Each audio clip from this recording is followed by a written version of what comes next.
కూటమి అధికారంలోకి వచ్చిన తర్వాత తిరుమలలో అనేక అపచారాలు జరుగుతున్నాయని టీటీడీ మాజీ చైర్మన్ భూమన ఆరోపించారు. 300 రూపాయల టికెట్లు 3000 రూపాయలకు అమ్ముకుంటున్నారని అన్నారు. విజిలెన్స్ అధికారులే ఈ పాపానికి ఒడిగడుతున్నారు అంటూ మండిపడ్డారు.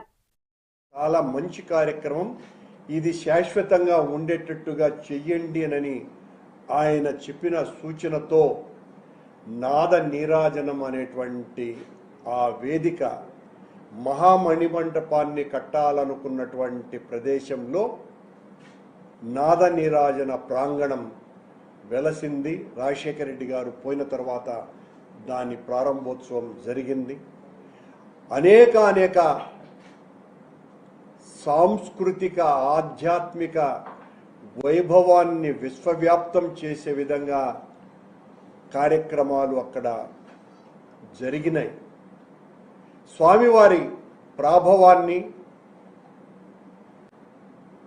అన్నమయ్య సంగీత మాధుర్యాన్ని ఓలలాడించటానికి ఒకవైపున నృత్యము, మరోవైపున గాత్రము, మరోవైపున అనేక కళారూపాలలో ఆ పద విన్యాసుని యొక్క సంగీతాన్ని, అలాగే అనేక విధాలుగా ఆధ్యాత్మిక సౌరభాన్ని చూపించే, తలపించే, ఆస్వాదించేటువంటి కార్యక్రమాలు ఎన్నో చేసినటువంటి నాద నీరాజన ప్రాంగణం కూటమి అధికారంలోకి వచ్చిన తర్వాత అవినీతితో కుళ్ళిపోయింది. నిన్న సాక్షాత్తు తెలుగుదేశం పార్టీని, కూటమిని భుజాల మీద ఎత్తుకొని మోసేటువంటి ఈనాడు పత్రికలోనే నాద నీరాజనంలో పనిచేసేటువంటి ఆ అధికారి మీద నెట్టేసి ఈనాడు పత్రిక అక్కడ జరుగుతున్నటువంటి అవినీతిని గురించి రాయటం జరిగింది. భాస్కర్ అనేటువంటి అనర్హత కలిగినటువంటి అధికారిని కూటమి వచ్చినాక అక్కడ నియమించినారు. ఆయన గారి విచ్చలవిడితనానికి ఆదరవు బిఆర్ నాయుడు గారు, ముఖ్యమంత్రి గారు, ఇతర పెద్దల అండదండలతో పేట్రేగిపోయినటువంటి వ్యవస్థగా మారి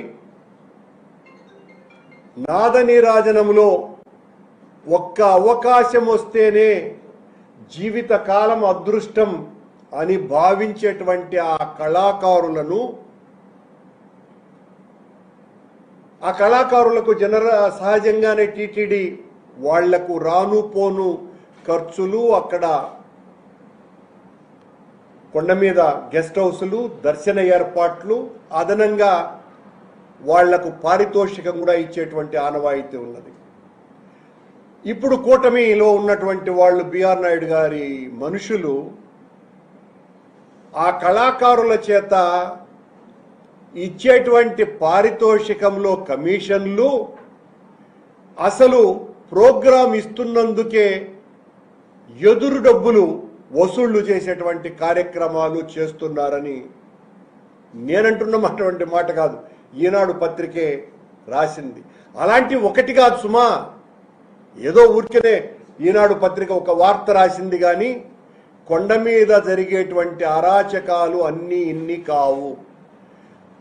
పాప ప్రక్షాళన పేరుతో బిఆర్ నాయుడు గారు కూటమి అధికారంలోకి వచ్చిన తర్వాత వెంకటేశ్వర స్వామి క్షేత్రంలో పుణ్య ప్రక్షాళన జరిగిపోతున్నది. ఎక్కడైతే ఏ క్షేత్రంలోకి వస్తే పుణ్యం లభిస్తుంది అని వస్తారో, సకల పాపాలు హరించుకుపోతాయి కొండ మీదకు వస్తే అని భావించి మురిసిపోతారో అక్కడ పాప ప్రక్షాళన కాదు సుమా, అవినీతి విలయతాండవం చేస్తూ పుణ్య ప్రక్షాళన జరుగుతోంది. సాంస్కృతికానికి ఒక వెనుబలంగా నాద నీరాజనం ఉంటే ఆ వెన్నుముక పూర్తిగా విరగ్గొట్టేటువంటి కార్యక్రమాలు చేసినారు. అద్భుతమైనటువంటి భజనలు, గాన ప్రదర్శనలు, నృత్యాలతో అలరారినటువంటి నాద నీరాజనం ఈ రోజున అవినీతితో సిగ్గుతో తలదించుకునేటట్టుగా వ్యవహరిస్తున్నారు కూటమి అధికారులు, పాలక మండలి అధ్యక్షుడు, ఆయన అనుయాయులు.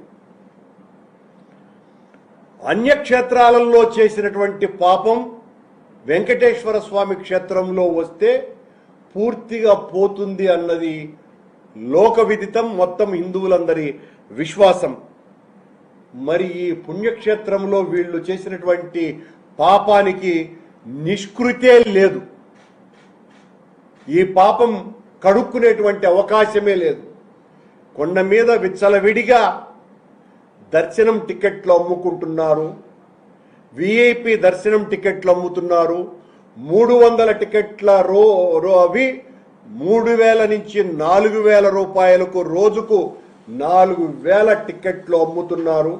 ఇదేదో ఆరోపణ కాదు, మా మీద ఆరోపణ చేస్తే మేము కేసులు పెడతాం, చట్ట వ్యతిరేకంగా చట్టపరమైనటువంటి చర్యలు తీసుకుంటామని ఒక బెదిరింపు మాటలు మాట్లాడుతున్నారు. 300 రూపాయల దర్శనం జరిగేటువంటి చోటుల్లో జరుగుతున్నటువంటి తతంగం మీద సీసీ కెమెరాలు పెట్టి అక్కడ మొత్తం అందరూ మీడియాను ఉంచండి, విషయాలు తెలిస్తే ఎట్లాగో రారులేండి.